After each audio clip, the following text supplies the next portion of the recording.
Chers amis, nous nous retrouvons aujourd'hui pour un nouveau partage sur YouTube, en cette veille de Shabbat.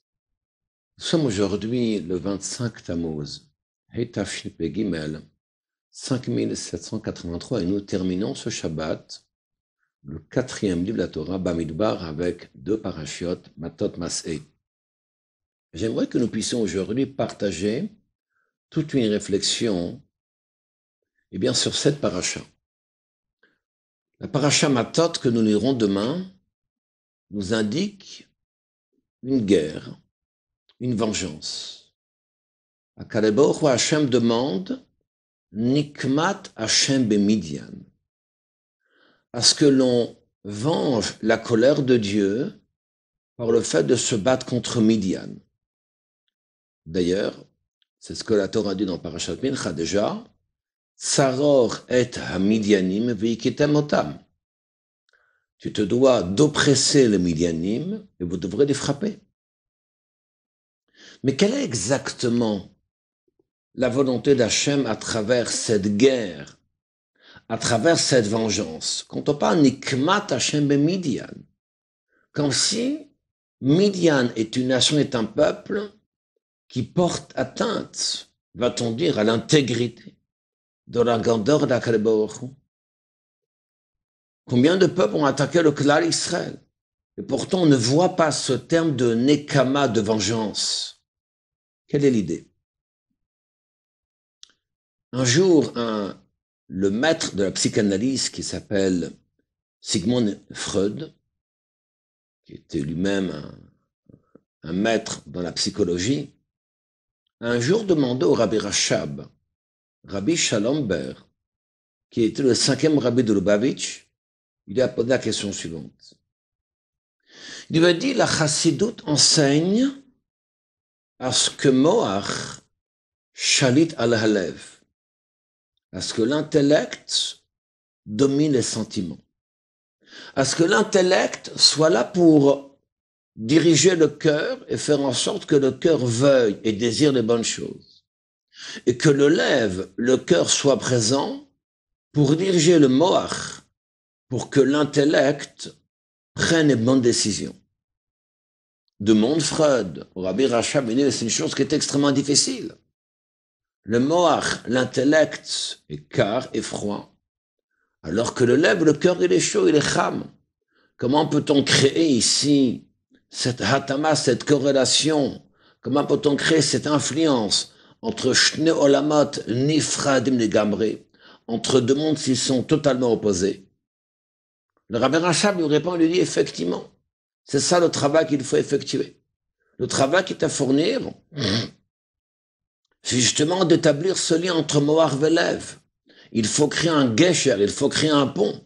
Bien que le Moach et Lev, Olam Kar et Olam Cham, l'un est froid et l'autre est chaud, mais il faut créer ce gesher, ce pont, tout au moins. Je dois créer, a-t-il dit, comme un fil qui doit établir le lien entre les deux. Et finalement, on pourra y arriver. Ça va prendre du temps, ceci est exact, mais là, c'est la finalité. Et si, concrètement, Betolda, Betiva, de manière naturelle, l'intellect domine les sentiments, donc c'est à la portée de chacun d'entre nous, c'est un effort qu'il y a à fournir. Si nous parlons de cela, c'est parce que nous avons une mitzvah qui justement nous permet d'établir le lien entre Moach et Lev, entre l'intellect et les sentiments. C'est la mitzvah des tfilin. Un homme, dès bar mitzvah, dès qu'il a 13 ans, doit mettre tfilin tous les jours. D'ailleurs, le minhag chavad, la tradition Lubavitch, indique à ce qu'un enfant, avant la bar mitzvah, 2 mois avant la bar mitzvah, commencera à mettre tfilin, raché rabbenutam. D'abord sans bracha, puis lorsqu'il saura les mettre avec une bracha. Mais il doit mettre tfilin dès la bar mitzvah. Et ceci tous les jours. Pourquoi doit-on mettre tfilin? C'est justement ça le sens de ce qu'on appelle réaliser, établir cette ardoute, cette unité entre Moach et Lev, entre l'intellect et les sentiments, entre deux mondes qui sont totalement différents, opposés, dans le contraste, dont il est justement nécessaire d'établir ce kécher, d'établir cette relation profonde. Cette mitzvah, lorsque nous mettons tefillin sur la tête, avec des retsuat, des lanières, qui viennent justement et qui dépassent le cœur, adhatabo jusqu'au nombril, permettent d'établir le lien entre le cœur, donc les lanières qui viennent de la tête, qui vont dépasser le cœur, quand nous mettons le tefillin, keneged alev face au cœur et à la moire sur la tête, et qui vont justement permettre d'établir ce lien entre l'un et l'autre. Et voilà qu'il y a une nation. Quelle est cette nation? Nation de Midian. Midian, explique le Hariz al-Rabbi Yitzhak Luria, dont nous marquerons prochainement la Iloula, le 5 Menachem Av, nous indique que le mot Midian veut dire mot Madan. Madan Umriva. Que veut dire Madan? Madan veut dire une querelle. Madan veut dire une scission. Madan veut dire une division, une machloket. Il y a ce qu'on appelle machloket de Shem Shamayim. Il y a ce qu'on appelle machloket shena de Shem Shamayim. Une discussion, une discorde qui est dans un sens désintéressé tel que Hillel et Shammai. Alors la Mishnah nous dit, Sofalit Kayem, cette discussion perdurera dans le temps. Par contre, une machloket qui n'est pas de Shem Shamayim, qui n'est pas intéressée, qui n'est pas désintéressée, tel que Korah Choladat, au Korah à sa communauté, a fini par disparaître et tout s'est englouti. Car le sens même de la machloket, de la discussion, de la division, si elle n'est pas dirigée à un sens profond de pouvoir construire quelque chose, alors elle est l'antithèse du judaïsme, tel que nous disons dans le verset Hashem oz le'amoyiten, Hashem yivarech et amav shalom. Akadosh Baruch Hu a béni le peuple juif. Par quoi? Par le fait qu'ils ont donné une Torah, Shalom, à travers la paix. Parce que ce peuple était uni, c'est pour ça qu'ils ont mérité la paix. La plus grande bracha qui peut résider, qui peut exister entre nous, c'est qu'il y ait Shalom, qui est la paix au sein du Klal Israël.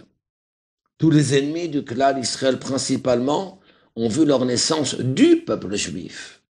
Mais Arsayir Mimer Yetzeu, que tes ennemis, tes destructeurs Mimer, ils viennent de toi. Et donc, lorsqu'on voit un peuple qui s'appelle Midian, dont le but était de créer ce qu'on appelle une tâche, une scission, une division dans l'unité du peuple juif, dans l'unité d'Akadosh Baruch Hu. Tel était le sang de Midian. Et c'est vraiment le sang de cette rivalité qu'il y a entre Yaakov et Esav. Yaakov qui veut dire Yesh li kol, Esav qui veut dire Yesh li rav. Yaakov qui veut dire j'ai tout, le mot kol, tout, mais il indique que tout ce qu'il a finalement, eh bien, appartient à Dieu. Que tout ce qu'il a se trouve dans la même entité, la même existence. Que tout ce qu'il possède a finalement un dénominateur commun. Ce kol, tout, ça veut dire que tout revient, tout appartient à une même unité.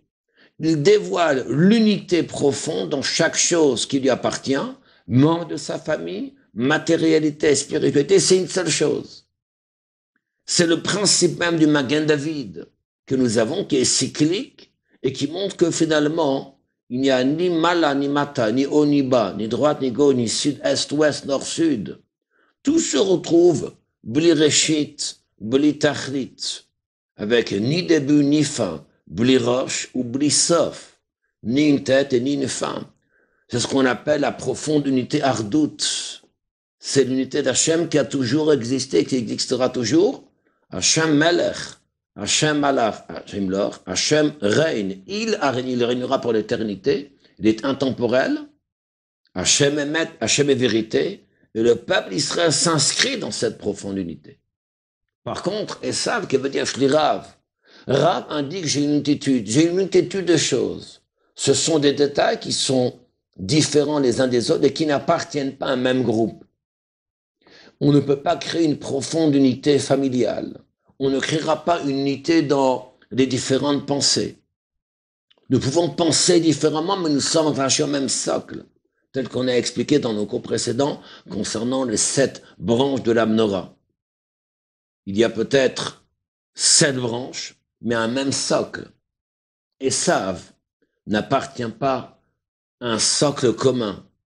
Ce sont des différentes opinions qui se distinguent, qui ne sont pas les mêmes. Le Rav, ce qu'on appelle le Reshut Arabim, le domaine public, ce qu'on appelle Alma de Peruda, ces mondes de séparation, indiquent que toutes les personnes et toutes les situations qui nous entourent ne se rattachent pas au même point, au même socle, à la même référence. Et c'est la raison pour laquelle il fallait justement il fallait rentrer en guerre contre Midian, un peuple qui veut créer cette scission dans le nom de Dieu. Si toute la base du judaïsme est de créer cette ardoute, cette unité dans le nom d'Hachem, Yud Kevavke, le tétragramme, le Yud qui indique la Chorma, la sagesse, le He qui indique la Bina, la compréhension, le Vav qui indique l'émanation, et le He qui indique la Arbayoté, la concrétisation, de montrer que les mitzvot que nous faisons, tout acte que nous réalisons ici-bas sur terre, toute bénédiction que nous prononçons, tout achat que nous faisons, toute chose que nous faisons, doit s'inscrire dans ce qu'on appelle itkalelut, c'est-à-dire être englobé, faire partie de cette grande unité, chose qui n'était pas la volonté de Midian, qui au contraire voulait créer cette scission, ce piroud. Et c'est la raison pour laquelle il fallait faire cette guerre pour anéantir Midian et ce que cela représente. Mes chers amis, nous sommes durant les 3 semaines, entre le 17 Av, entre le 17 Tammuz et 9 Av. Ne laissons pas Midian, ne laissons pas la division avoir une maîtrise sur nous. Ne laissons pas Midian nous envahir à travers Puro de Machlokets, à travers toutes les divisions qu'il existe. Division ben ish le ishto entre un homme et sa femme. Division entre des parents et des enfants. Division entre un rabbin et ses élèves. Division entre les communautés. Division entre un être et un autre. C'est ce qu'on appelle Midian. Midian qui va venir pour créer ce pirout, cette machloket, cette division qui n'a pas de sens, pour déstabiliser l'être humain. Au contraire, mettons l'accent sur la force, sur l'unité, sur la définition du peuple juif.